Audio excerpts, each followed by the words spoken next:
అందరైతే బాగున్నారా? మేమైతే చాలా బాగున్నామండి. ఈ రోజు అయితే ఫస్ట్ టైం అయితే నేనైతే రొయ్యల కర్రీ అయితే వేస్తున్నా. కొంచెం సాల్ట్ పసుపు వేసి అయితే నీట్ గా అయితే కడిగి పెట్టేసిన. మా ఆయన అక్కడ నుంచే రొయ్యలను అయితే క్లీన్ చేయించుకొని వచ్చిండు. ఇంటికి వచ్చినాక నేను అందులో కొంచెం దారాలు ఉంటాయి, ఆ దారాలన్నీ తీసేసి కొంచెం సాల్ట్ అలాగే కొంచెం పసుపు వేసి అయితే నీట్ గా గడిగేసి పట్టుకెట్టేసిన. స్టవ్ ఆన్ చేసి కడాయి అయితే పెడుతున్నా. నూనె అయితే పోస్తున్నా. కడాయిలో నూనె అయితే వేడైందండి. కొన్ని అయితే రొయ్యలు వేసి నూనెలు అయితే ఫ్రై చేస్తా. రొయ్యలు అయితే నూనెలు అయితే మంచిగా ఫ్రై అయినాయండి. అన్నిటిని ఇట్లా ఫ్రై చేసుకోవాలి. రొయ్యలు అయితే ఏంటి పక్కకెట్టేసిన. ఇప్పుడు రొయ్యలు ఎంపిన నూనెనే ఉంది, ఆ నూనె తోటే తాలింపు పెట్టేస్తున్నా. పచ్చిమిరపకాయలు వేస్తున్నా, ఆనియన్స్ కరివేపాకు వేస్తున్నా. ఆనియన్స్ తొందరగా ఫ్రై కావడానికి కొంచెం అయితే సాల్ట్ అయితే వేస్తున్నా. కొంచెం పసుపు, టమాటాలు అయితే కట్ చేసి మిక్సీ అయితే పడుతున్నా.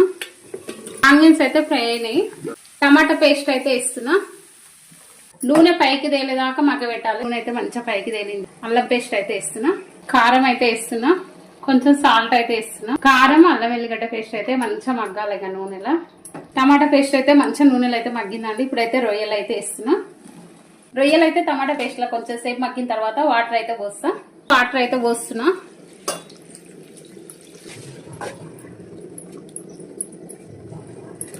రొయ్యల కర్రీ అయితే రెడీ అయిందండి. లాస్ట్ ఫైనల్ గరం మసాలా అలాగే కొంచెం పుదీనా వేసి దించేస్తా. పుదీనా వేస్తున్నా. రొయ్యల కర్రీ అయితే రెడీ అయిందండి. ఇప్పుడైతే గిన్నెలకైతే తీస్తున్నా. రొయ్యల కర్రీ బగారన్నం అయితే రెడీ అయిందండి. ఫ్రెండ్స్, మన వీడియో వస్తే లైక్ చేయండి, షేర్ చేయండి. మన ఛానల్ కొత్తగా చూసే వాళ్ళైతే సబ్స్క్రైబ్ చేసుకుని పక్కన బెల్ ఐకాన్ క్లిక్ చేయడం మాత్రం మర్చిపోకండి. ఇంకా మంచి మంచి వీడియోస్ తోటి మేము ముందుకు వస్తాం. ఫస్ట్ టైం చేసిన రొయ్యల కర్రీ మాత్రం సూపర్ వచ్చింది. ఫ్రెండ్స్, మన వీడియో వస్తే ఒక చిన్న లైక్ చేయడం మాత్రం మర్చిపోకండి. బాయ్.